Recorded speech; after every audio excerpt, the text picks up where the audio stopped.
Hey, what's going on, everybody? It's your boy Christian Ballard, Ballard Sports Media. As you can see by the title, new coach means new draft style, or whatever I put for it. But that's basically what I want to talk about today, this walk in the park. I believe episode 13. This show is a teenager. Look at that. Yeah, it's fixing to get out of hand. Anyway, it's a joke. But new coaches means new draft style. Well, look at the Dolphins. Brian Flores is out. Who is it? Is it Mike McDaniel? Is that his name? I think he came over from the 49ers. The Buccaneers with a new head coach. You know, obviously in Todd Bowles. The retirement of BA. Bowles comes in, our defensive coordinator, who did a remarkable job. You imagine if they had the same coaches, if they didn't fire them till, let's say, after the draft or whatever. Or forget that for a second. Here's the point. A new coach means it's a new team. It means there's new leadership. You're going to change a lot. It's a big deal, right? Like the Dolphins. Brian Flores wanted Tua. He wanted to get Waddle, right? There's really not much change over there. You know, Mike McDaniel says he wants to help Tua in every way possible going forward, right? So he wants to help Tua out. He wants to go get him weapons. He wants to go get him offensive linemen. I don't even think the Dolphins draft until the third round. And don't forget, we'll be live for the draft next weekend. Be watching all of it. Thursday night, Friday night, and into Saturday.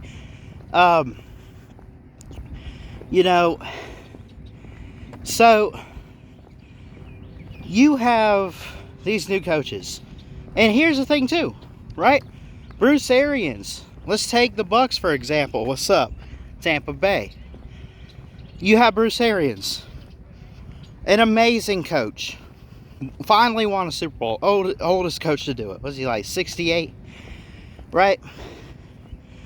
He's probably, or maybe he was 69, now he's 70. He's about Saban's age. He's a quarterback whisperer. He's the guru, right? He's worked with all these quarterbacks. You know, when he came to Tampa Bay, he came because he wanted to work with Jameis Winston.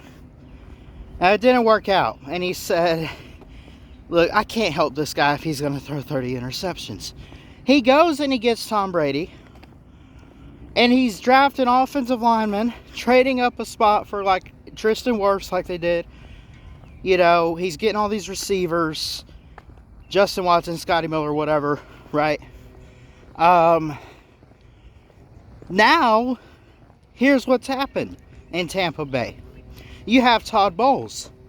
Now, not to say that he doesn't want to work with the offense. Surely he's been around enough. I'm sure he's got Buccaneer pride in him. He wants to build a Super Bowl team and keep it going. And Tom Brady is coming out of retirement, of course. And, you know, you want to work with that. But he's a defensive-minded coach. Do they work on the line? Do they work on the secondary? Same thing with the Rams and the defending champs. Sean McVay has built, and he wants to help Matt Stafford, but he's a defensive-minded coach. So is he going to draft to help the defense be even more powerful than it is now? Or is he going to say, we just want a Super Bowl, but we know there's things we can improve on? Like, you know, we could maybe use an extra lineman or whatever to help Matt Stafford. You know, what do? Right? His name slips my mind, but look at the Bengals. Crap, is it Zach Taylor? Is that his name? The Bengals coach slips my mind for some reason. He's young. He's new. He wants to draft to help Joe Burrow, Jamar Chase. Got to draft some offensive line for sure, right? There's no way around it. You need that. Your style of coaching and what you grew up on, or not grew up on, but like, think about all these coaches They worked their way up. Nick Saban's a defensive guru at Alabama. If he was in the NFL, he'd be drafting for defense. That's what he knows best. He grew up as a defensive coordinator, came in and worked his way up the coaching ropes on the defensive side of the ball. So, you know, you coach what you coach.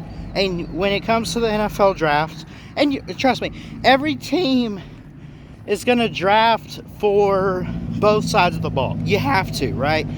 Otherwise, it's like you didn't help your quarterback at all, or you didn't do anything to help the defense. Like, you're going to see teams take receivers and corners, interior linemen on the offense, interior line on the defense. You're going to see that, right?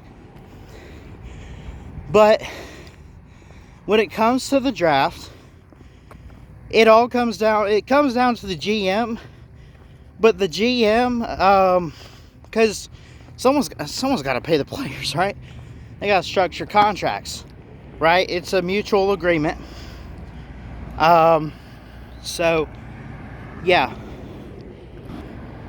Anyway, you got coaches, offense, defense. Heck, maybe there's one out there good enough with special teams. I don't know. But y'all let me know. Do you agree with me? Do you agree with my mindset here? You see where I'm going. Does the style of coaching, the coaching philosophy of these coaches, does it determine how they're going to draft? Is that what we've seen over the years? I think that's what I've seen. You know. But anyway, want to hear from you guys. Who's your NFL team? Who you hoping they land in the draft next week? And I mean, not to have y'all type out a long list, but what's some big things y'all got in your mock drafts? I'm gonna be sharing mine next week with you. I love y'all. Jesus loves you. Y'all have a good one. God bless. I'm out of breath. Whew. I'm such a fat ass. Love y'all. Roll Tide. Go Bucks.